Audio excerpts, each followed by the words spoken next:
It's Speaking with Gravity. On this podcast, we talk about mental health and how everything affects everything. With every episode, the goal is to have a conversation that will make you think, make you feel, make you do what is best for you. This isn't therapy, it's a podcast.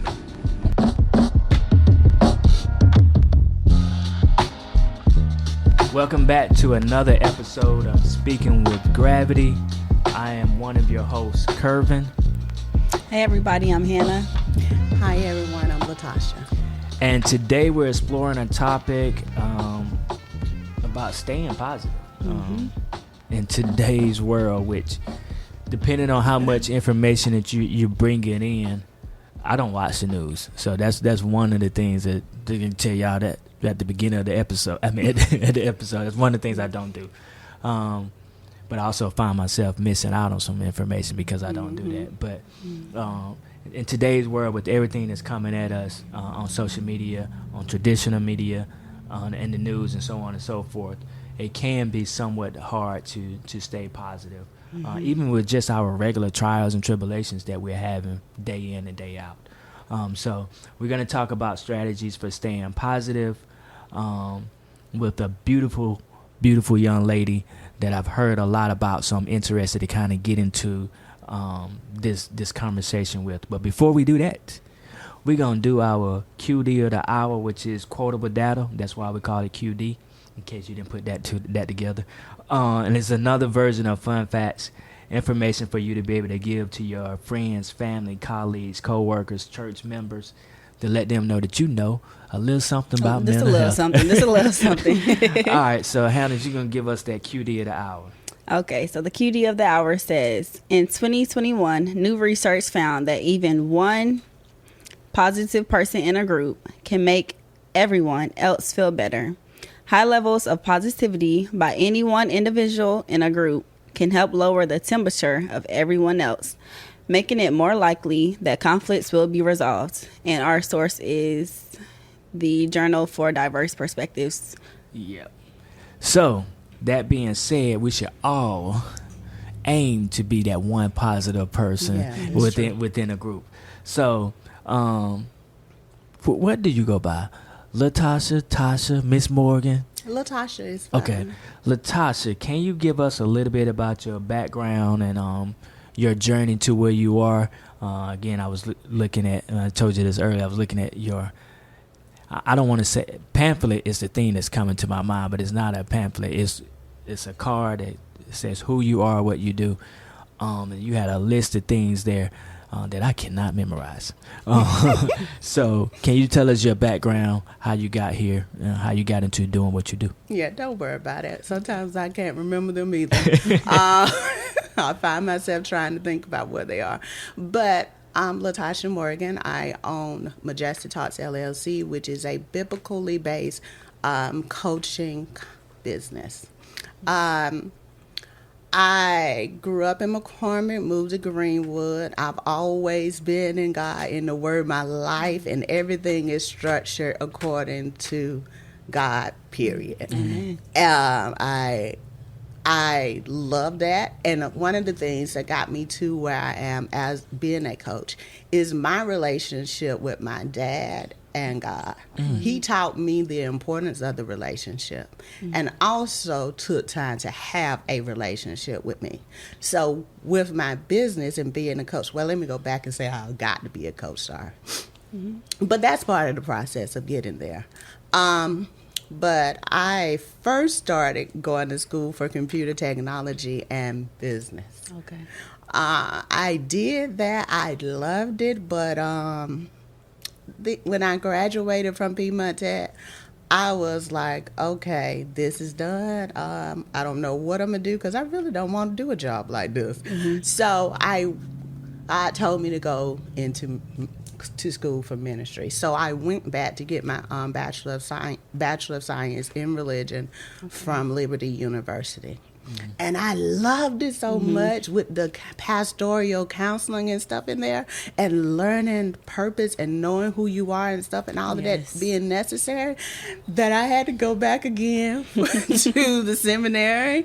And doing the pastoral counseling classes there made me want to do a Master of Arts in Pastoral Counseling. And I did that and finished that and went into coaching. And you did both of those with Liberty University, the bachelor's and the both masters, Master of Divinity and a Master of Arts. Okay. Yeah. And then I went into coaching, got my life coaching certification along with the professional and the Christian one. And so since during the pandemic, American Association of Christian Counselors were doing this program for the mental health coach certification. $54 you can't beat, right? Training the people in the church how to know how to help people, because of course we see a lack of that. And so I got into doing that. I'm like, yeah, wow, $54, I'd be certified, because I love education anyway. Yeah. So as you can tell, I love education. So I did that, and I was like, okay, how am I going to use this to affect the church? And that's what I really based my business on, people in the church. And Majestic Thoughts came from those the relationship I had with God and my dad, and how I felt after both, being in the presence of both of them, having that life-changing experience. And that's what I strive to do at Majestic Talks. Okay. So would you say Majestic Talks is, you said earlier something about sense of purpose.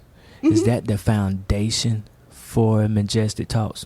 Yeah, knowing your purpose. That's important to me, because that's how I found out what I was supposed to be doing. You know, I recall being at home, and I was like, okay, what am I supposed to be doing? Of course, my dad already prophesied. He prophesied over all his daughters. And I heard that, of course. My dad was in ministry, so I know that was somewhere. And I didn't want to do that, because, of course, you like, people going to be calling me about this, calling me about that. That's one of the things I didn't want to do, coaching either, counseling either, because that's what I thought. I'm like, I don't want to be listening to people problems and they be whining. Okay, no offense, but sometimes people be whining in the church for no reason. So They don't do that. yes, they do. They do it all the time. And so I didn't want to do that. So, but that was a part of my purpose. And going and looking at my name, what that means, and going back to scripture and seeing everybody in scripture, their name meant whatever purpose they fulfill. It was already in their name. And so I looked at that, and then looked at people in scripture that were most like me, fitting in with my purpose. What's the meaning of my name, the gifts I have, and my personality, knowing why I act the way I do, and knowing how to tame who I am, or the different things in myself, so that I could be more effective and powerful in the world. And that's what I do to help people. I love seeing the expression on people's faces when they find out who they are. Or just hearing the joy in their voice, knowing, oh, I'm here for a reason.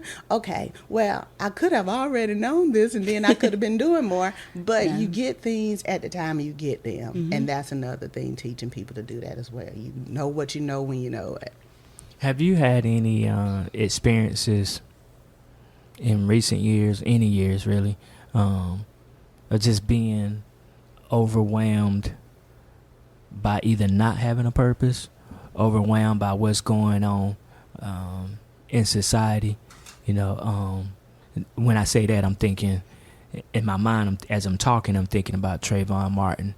I'm thinking about George Floyd, the guy, I forgot his name, I Can't Breathe. And when you see those images over and over again, of course, there's more to it than just that's going on in the world. But have you ever found a time in your life where just things were just overwhelming for you?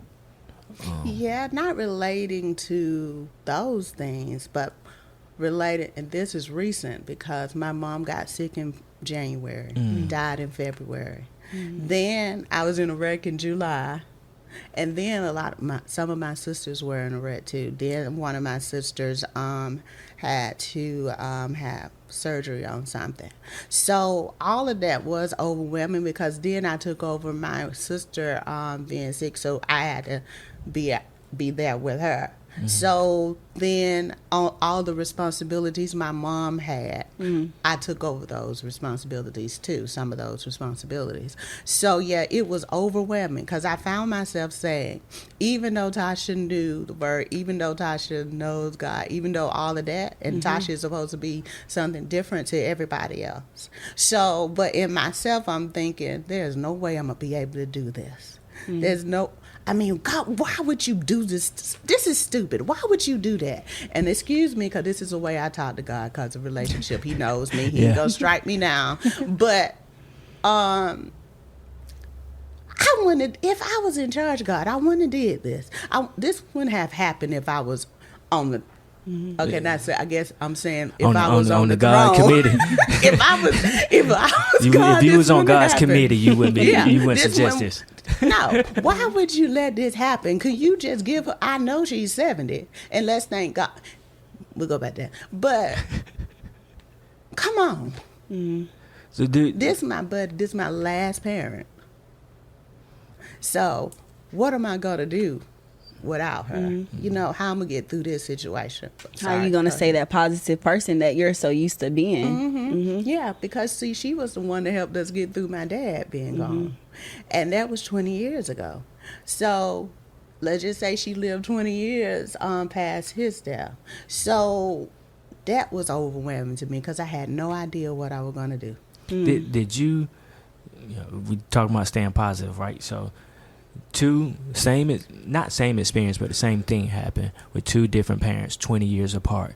Did you handle them differently 20 years later? Did you put something in place because I didn't do this as well the first time around, I'm going to do something different this time around? Did that happen to you? It was easier the first time. Really? It was easier because, again, my mom was still here. Okay. It was easier.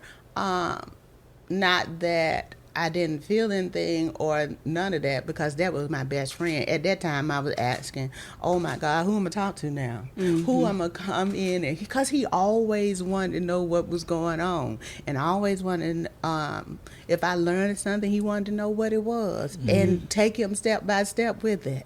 But I'm thinking... One day I got home I was in Piedmont Tech then. I got home and I had this great grade, and I was going in and tell him, I was like, oh, he's dead. I forgot about that. Because it wasn't that, long. Didn't happen that long after his death. So I'm like, so who am I going to tell all this to now? But what happened, it gave me a greater relationship with. That's why you need to have support. You have to get a greater relationship with someone else. My mom, like I said, it made it easier, and it wasn't as bad. But when she was gone, I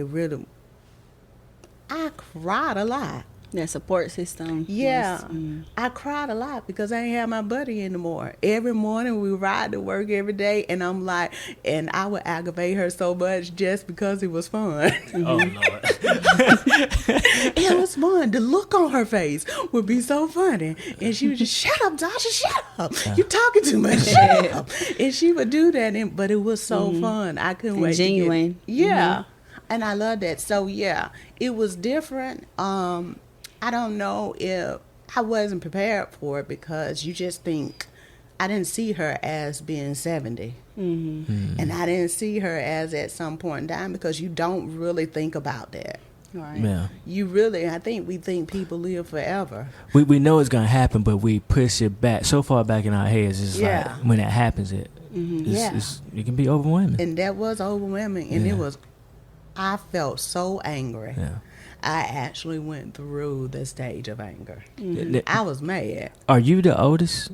No, I just act like it. But so you said you took on your mom's, basically kind of like the mother role, I'm assuming, is that what you were saying? No, when I took over her home. Okay. Her the things that she would normally do. Okay.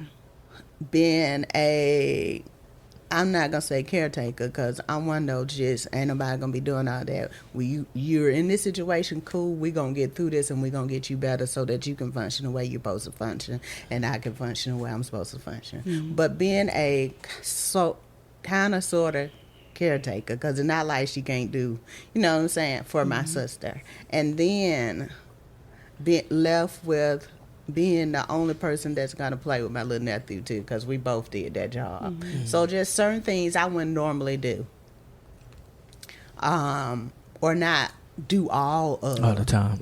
Yeah. So how do you stay up with all of the things that happened to you this past year? What strategies do you implement into your life, or would you suggest people implement into their lives to kind of, because we're going to go through things repeatedly from year to year, month to month, day to day. What do we do, or some of the things that we can do to keep hope alive, as what's my man name? Reverend Jesse Jackson used to say. Well, that's the thing. We do need to keep hope alive, and because we get into despair meaning I have lost hope, or there's an absence of it. The Bible, hope you don't mind. Okay, you don't mind. Okay, the Bible says hope deferred. I hope you don't mind. You don't mind. Just keep on. Because I looked at your face. So, and I figured that didn't make sense for me to ask the question, so that's why I put it on. Okay, so hope deferred makes the heart sick. That means I put hope on the shelf somewhere, just like I defer a loan. I put it on the shelf because I didn't feel like I had the capacity to contain it, to use it, because what I thought or desired or expected to happen didn't happen. I expected my mom to be here a long time, but that didn't happen. So that means if we are in despair and we are hopeless, then we are not seeing. I had to see the bigger picture. I couldn't control, and I wanted to control her being here, but I couldn't do that because I had to realize and take an assessment of what I was really thinking. Was I hoping she stayed here because it was a good thing for me?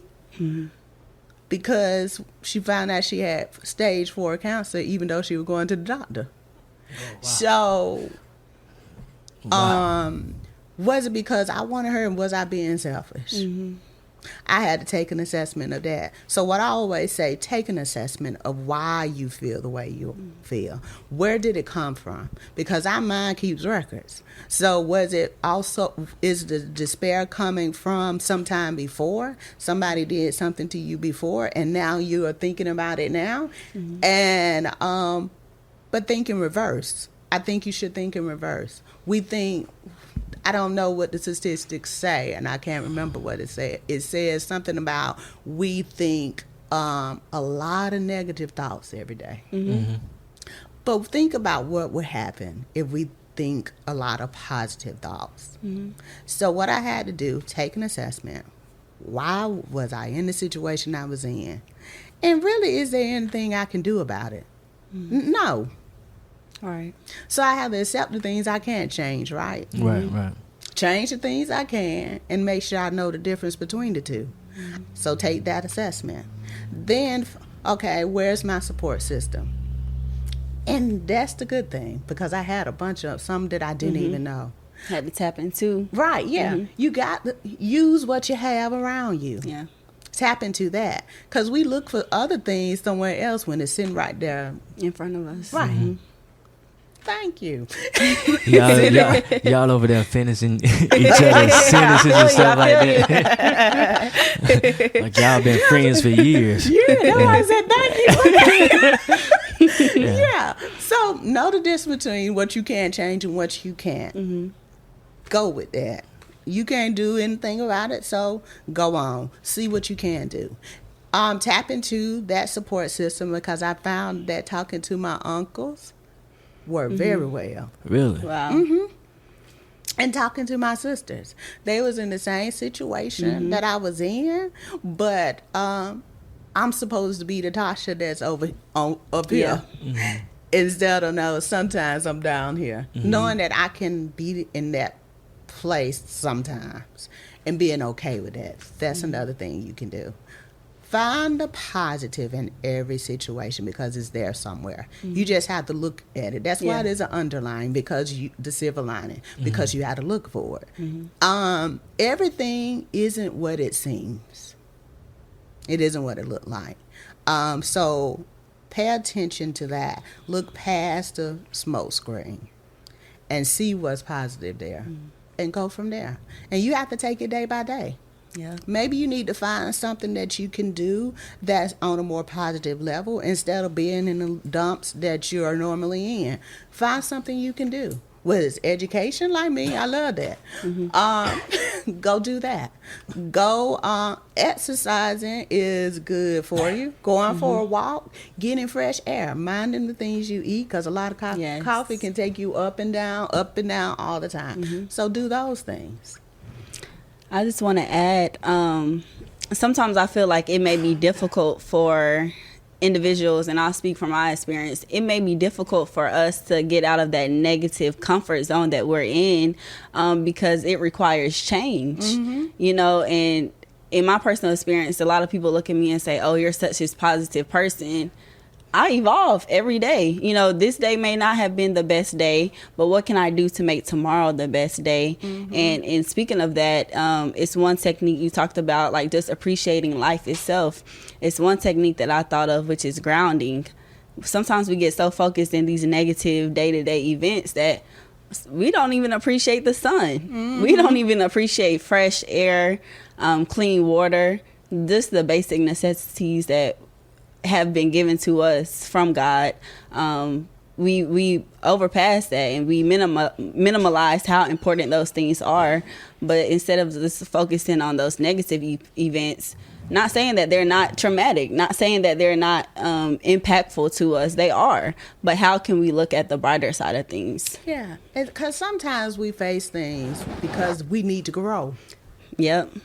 So that's another positive. Well, maybe I need to grow in a certain area. That's why this happened to me. Maybe this is a process, meaning small steps for me to get to another area. The bigger in my picture. life. Yeah, you got to look at the bigger picture. We can't see it. God can, but we can't. And that's the whole problem, because we can't see what he sees. Right. We don't know what he knows. So I've found that being in certain situations helped me later on in life. And then, too, what you're facing, somebody else is going to need. Yep. Do you really think that what you're going through isn't for somebody else? No. It's like, I think on the first show I did, and then teaching pastoral counseling at church. One of the first things I did was a photo of a man standing on top of the mountain of Masada. It's over 1,000 feet up in the air. And then when you go there, you thank God for the South, because I did. Because it's so hot. On top of that, like I was going to fall out. And I thought about that $3,000 I paid. And that helped me out a lot. I'm alive. Yeah, honey, I'm not going to miss this opportunity. I pay good money. But I put that picture up because I want you to see. You can see in 360 every direction on that mountain. And you hot, but whenever you're in Israel, you got to have a backpack, right? You have to have, and it has water, all the necessities that you're going to need, just in case you need them. You got to have something over your head. You have to have water. Of course, you want a phone, just in case. So I use that to illustrate that whatever you need, you have already been given. That's a and word. You have all the tools you need to sustain you in every situation. But while you on top of that mountain enjoying all the view, somebody else is down there and they need something. They may be taking the I don't know why they would do it, the hour or so walk on the snake path to get to the mountain of Masada. I wouldn't do it, but hey, now you said snake path? Yeah, it's just in the shape of okay, not Not snakes no snakes. on it. Okay. But we are in those people are in those areas of life where they're on a path and there are snakes there. There are things that will harm them. But what I'm saying is, you're on the top of that mountain. You have your backpack on, and someone is down there calling your name. What you gonna do? They may be hurt, and what you have with you may be the thing that they need to get up. You may have the help they need, but are you gonna just think about, hey, I'm already up here, man, I ain't going down there? That's crazy. You have different choices to make. You can take the cable, you can take the snake path down there, you can jump off. I wouldn't recommend it, but you can. You might not, be in help, but you can do it if you want. But what are you gonna do with what you've been given? So whatever you experience, you put what you've learned in that backpack of yours, the tools that you have obtained through the situations that you've experienced. And it's all a learning process. Because that same person needs to learn the same thing, and you already have the 411 on it, right? You have the information. I would not suggest that you jump down. No, that's what I said. I wouldn't suggest that you do that, but I'm saying those are options you have. Yeah. You can take the snake path. That's a whole And we all got options, right? For every problem, there is a solution. I like to say the problem is we don't always like the solution. Right, you don't. So we just have to. I love how you say you got to figure out the silver lining. You got to figure out what am I supposed to be learning here? What is it that I'm going through that can be shared with somebody else so that they can learn from it or be able to overcome whatever situation they're going through. Another thing that you said that I really, really like, I don't even think you realize you said it. When I say you didn't realize it, you talked about your relationship with your dad, who's a black man, and your uncles, who are black men. Well, at least I'm assuming all of them are black men. But the way that you talked about it was in such a good way. Like I go to them, I had these conversations with them, and that's inspiring for me. I don't even know them. I have no idea who they are, but for you to have such a connection with them is so good. So that's the silver lining that I got from some of the stuff that you were saying. I don't know why I got the coughing spells today. It's okay. Can I just add something to that? Yeah. It seems like, we go through our different obstacles in lives, and death is something that's inevitable, so we're all going to experience it.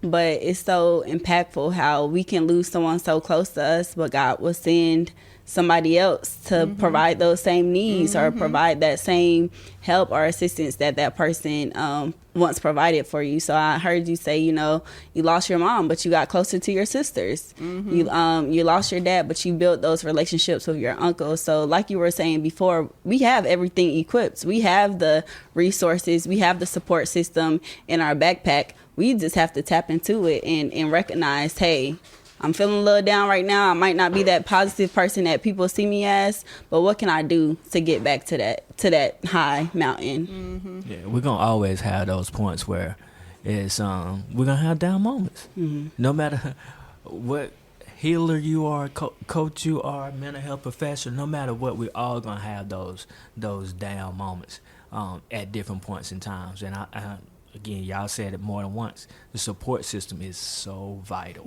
Yeah. And if you don't think you got one, you need to help. You need to create one, or a knowledge, or find people that's going to be beneficial to you. Yeah. I found that I couldn't, because Tasha like to do things herself, and she feel like she can do anything, right? But I found that I couldn't do this by myself. And that's the thing. We can't go through life by ourselves. You need somebody around you. And I didn't get that relationship with my uncles until my mom passed. They stepped right on in. They was with us through picking out everything at the funeral home, everything we needed. And even now, they make sure they call. One of them called every day. And I had to say, hey, you ain't got to call every day if you don't want. Don't make Force it. Yeah, don't make it. Don't feel like you have to do it.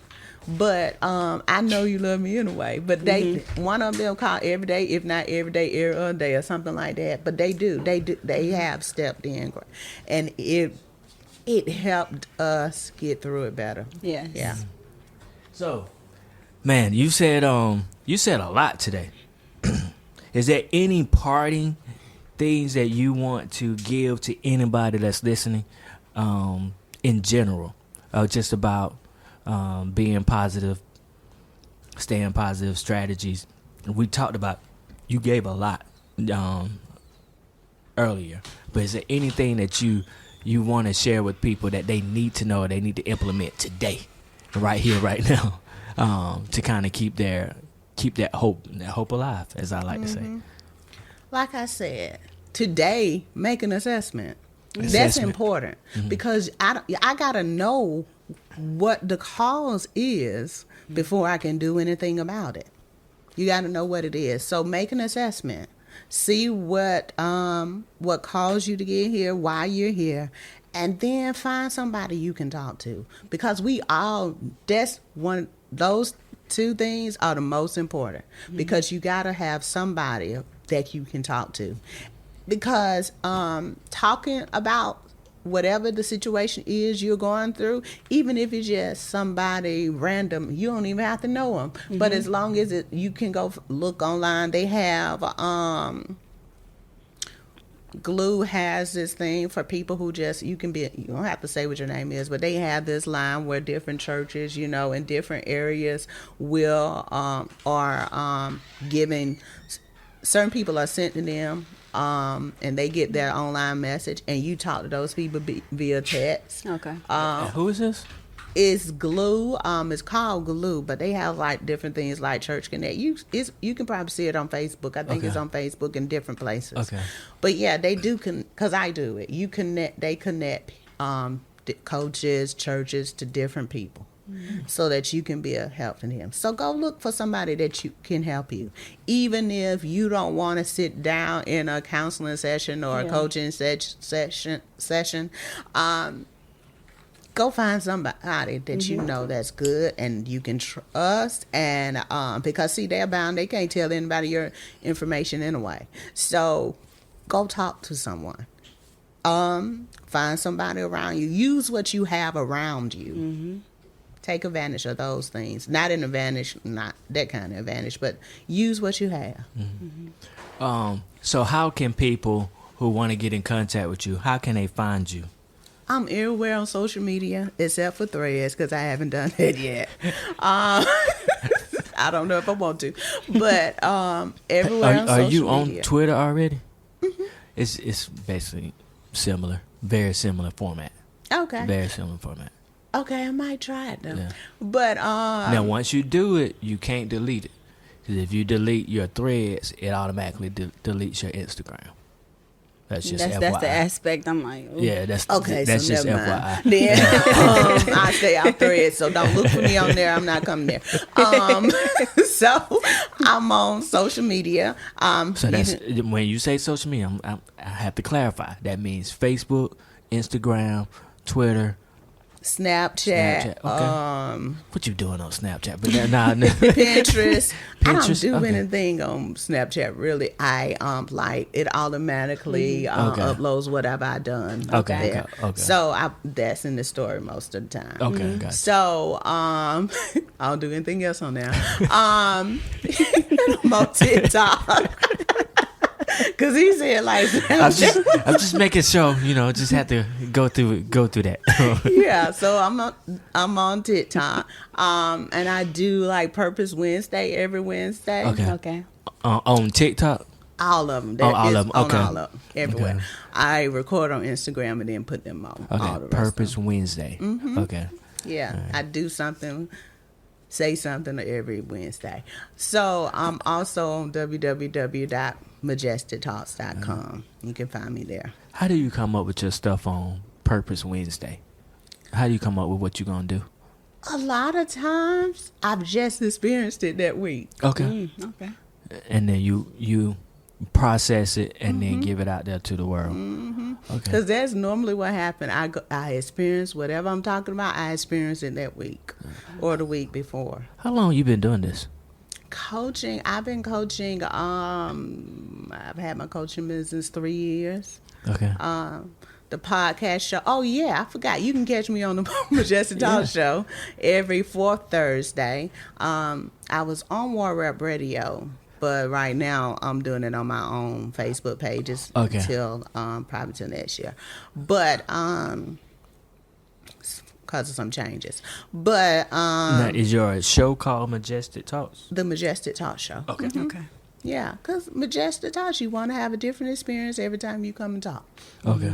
Yeah, life-changing experience. So I'm there. Yeah. Okay. So, and you are on all of these social media platforms. You are as Majestic Talk or as Latasha. On my private one is Latasha. So but, don't nobody go on now. Try to add her on her private one. I don't care. But I have Majestic Talks for all of my social media pages. Okay. I also have the Majestic Talk Show. Okay. Yeah. All right. All right. So thank y'all for listening to us. Check us out on Speaking with Gravity on Instagram, Facebook. We're not on Twitter. I've been saying that we're not on Twitter. But anyway, on Instagram, Facebook, and TikTok and Threads, we're on there. So just check us out on those. Follow us there.